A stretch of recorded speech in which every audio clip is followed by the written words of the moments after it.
measured the trees to see how old they were, and we worked on Jackie's phone to the measurements and how many centimetres it grows a year.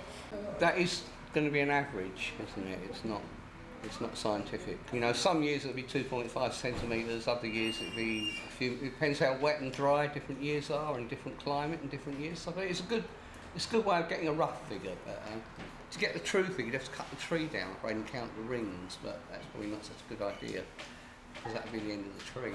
Choose a spot. It's chest high in an adult, so about 1.5 metres. And what you do is measure the circumference of the stem. Now you notice I'm lower here because the stem here has split. And then I measure the stem round, and the circumference of this is 1, 2, 3, 4, 5, 6 centimetres. The average tree grows 2.5 centimetres every year.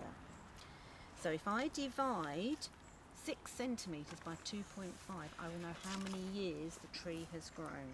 I divided the 6 by 2.5 and my answer was 2.4. So this tree is about 2.4 years old. As Toby said, we're going to get a remainder. But if we rounded it up or down, how old is this tree roughly? 2 years. Nobody is allowed to do any work on these trees. They're not allowed to chop them down, not even allowed to cut off branches without permission from the council, even the government.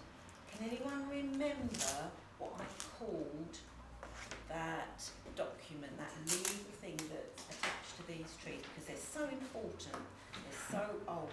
Can anybody remember? It's got 3 letters in it. Tree Preservation Order, a TPO. What does preservation mean? We know what tree is. What's preservation? Go on. Does it mean you have to preserve it and to keep it there and not let it be knocked down? Well done. You have to keep that tree there. You have to preserve the tree. They need to be looked after. We can't in the garden just think, oh, that tree's in the way, we'll chop it down. We're not allowed to do that. This is guarded in law because they're so old and so valuable. So these trees will be here for another 100 years or another 200 years. So this is like a woodland habitat, isn't it, in here? This one is a rowan tree. It's an oak sapling. Yeah, well done. These leaves are just like the shape like of there's another oak sapling. That oak tree over there behind us is like it's got the same shape of leaves on this sapling to that tree. Hold on, oak one down there. This is a piece of bark off a silver birch tree, yeah? And in Canada, this is used by the Native Americans to make a covering for their canoes. They use the bark of the birch trees for their canoes. But you can also use silver birch to make a lovely drink because of the sap. Lots of lovely sap in there. And another one that comes to mind is maple syrup from trees. Well, sap grows out of a tree because when, for example, this is turbot cherry. Sap can make all sorts of different things. Bubble gum, that's for an example. Yes, it's the liquid that a tree has inside it. Is it sticky? That's like we have blood. You touch it and see. Whee! It's funny, I could do that all day. Yeah. This is a wood hedge. Yeah, or dead hedge. Dead hedge. Dead hedge, made by when you're cutting things down, you pop them in here. Makes a nice place for animals like mice and things you find in here, hedgehogs you'd find in here, all that sort of thing, yeah? Okay. And the other side of it is allowing trees to actually decay, because decay is, everything lives, everything dies, and everything breaks down, and that's the cycle of all living things, and that again is so important. So, you know, you let trees die back and they bring woodpeckers, because within the decay there's all sorts of bugs, all sorts of things. It can be a little dangerous, so you have to take the trees down, make them safe, but just leave them to break down, and they'll eventually just become, I don't know, part of the woodland floor, the orchard floor, and that is the richness. And fungi will be there. And fungi are so fundamental. It's the unseen side of the living world in a way, but it's very, very fundamental. And it's from the soil that a lot of health and nutrients for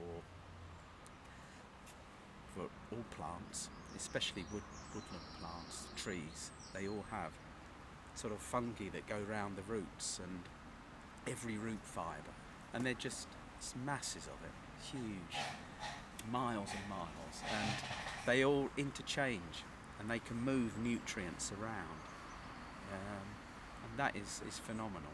And it's all because, you know, above ground you've got this amazing diversity, and everything is important, you know, the smallest thing.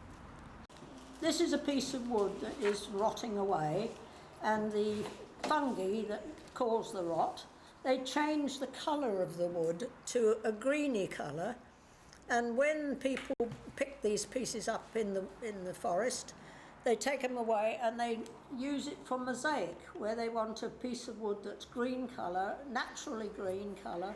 They use this kind of wood.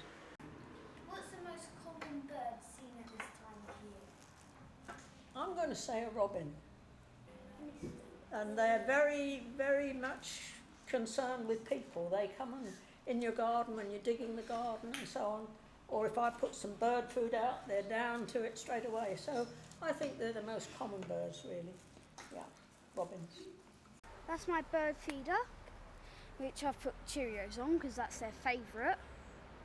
And the bird seeds for the robins and the sparrows because that's their favourite. And then over there it's the drink. It's like a bird feeder and a water. So when birds swoop in, you've got food and water for bird number 1, bird number 2, bird number 3 and bird number 4.